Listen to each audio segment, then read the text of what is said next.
चुनाव फिर आ गया। पिछली बार चुनाव हम हार गए।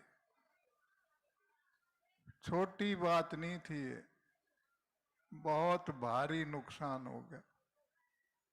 अगर पिछली बार ये जीतता तो लोकसभा में नेता प्रतिपक्ष होता। मोदी के बाद दूसरे नंबर की पोस्ट थी वो। विप तो था ही ये कहते हैं ना, कांग्रेस ने विप जारी कर दिया, कोई पार्लियामेंट नहीं छोड़ सकता। वो विप दीपेंद्र सिंह हुड्डा था, ये जब जारी कर देता था।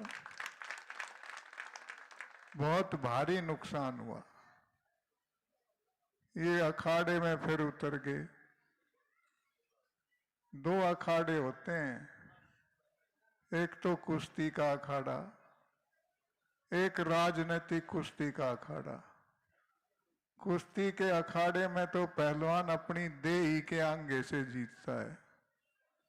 राजनीतिक अखाड़े का पहलवान देही के आंगे से नहीं, लोगों के आंगे से जीतता है। इस राजनीतिक अखाड़े में ओलंपिक मेडलिस्ट पहलवान एक ऐसे आदमी से हार जाता है जिसके गोड्डा में कती जान ना हो। बहुत भारी नुकसान हो गया। इस बार उस नुकसान को भरपाई करनी है। बहुत बड़ा नेता है ये, हरियाणा का भविष्य है। 2005 में आपने दीपेंद्र हुड्डा के नाम पे जो पौधा लगाया था वो पेड़ हो गया है।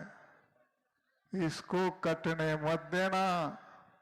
बहुत बढ़िया छाया और बहुत बेहतरीन फल देगा आपके बच्चों को।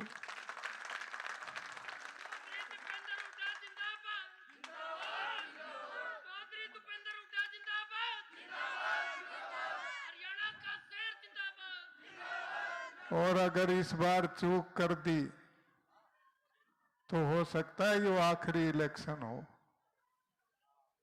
ये मेरे जैसे जो 5 साल के बाद आपकी देड़ पे मत्था टेकते हैं, ये इसलिए टेकते हैं कि आपके पास वोट है। वोट का राज भी खत्म हो सकता है, ऐसी दिशा में देश चल रहा है। कोई नहीं आएगा, बाट देखोगे। मैं तो फिर आपसे कहता हूं कि ऐसा नौजवान, ये मेरी माँ बहनें बैठी, आपको ऐसा नहीं लगता जैसे आपके पेट से पैदा हुआ हो? इतना प्यारा नौजवान ऐसे आदमी से हार गया जो रोहतक जिले के खिलाफ बयान देता था।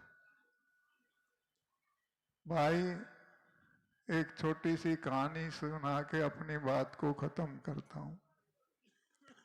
एक बार एक राजा के दरबार में उसके कारिंदे बेकसूर आदमी को ले गए कि जी ये कसूरवार है। वो चीखता रहा कि मैं कसूरवार नहीं हूं। राजा मानना नहीं, बोला इसकी आंखों पे पट्टी बांध दो और जेल के अंदर डाल दो। जेल की 4 दीवारी से हाथ लगाता लगाता ये चलता रहेगा। निकलने का एक रास्ता है, जो वो दरवाजा है तो निकल जाएगा। आंखों पे पट्टी बांध दी, वो चलता रहा। गर्मी के दिन थे, पसीनम पसीना हो गया। जब दरवाजा नजदीक आया तो सिर में खुजली होगी और दीवार से हाथ हटा के सिर में खुजली करने लग गया। दरवाजे से पार हो गया।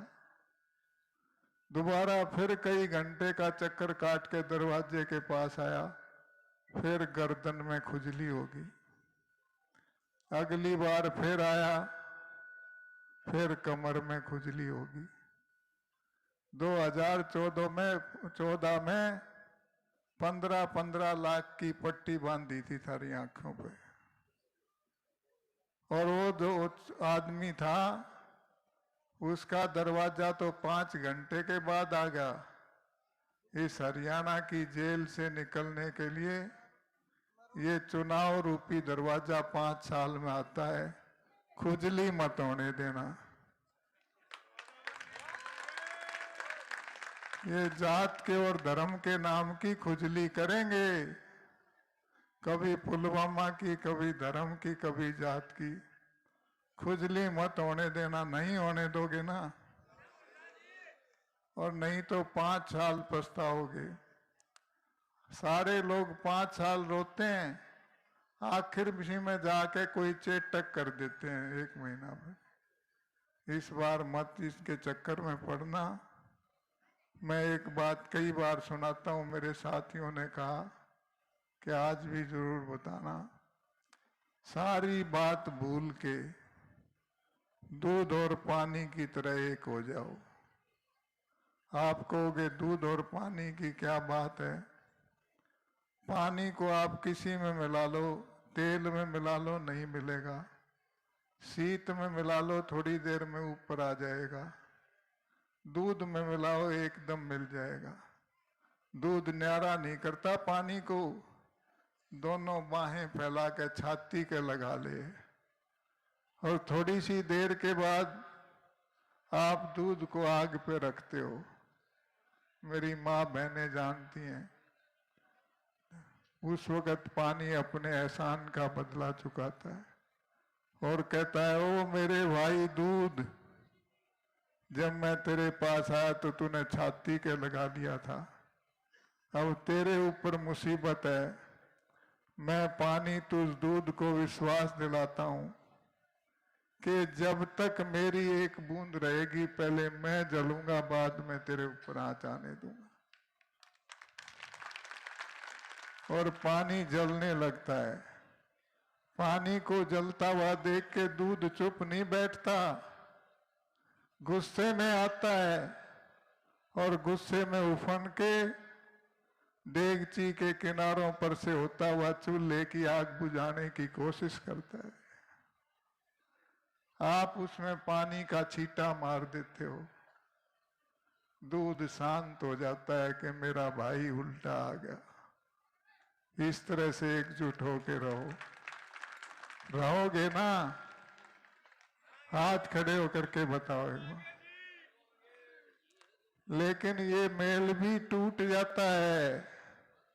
कब? जब खटास आ जाए।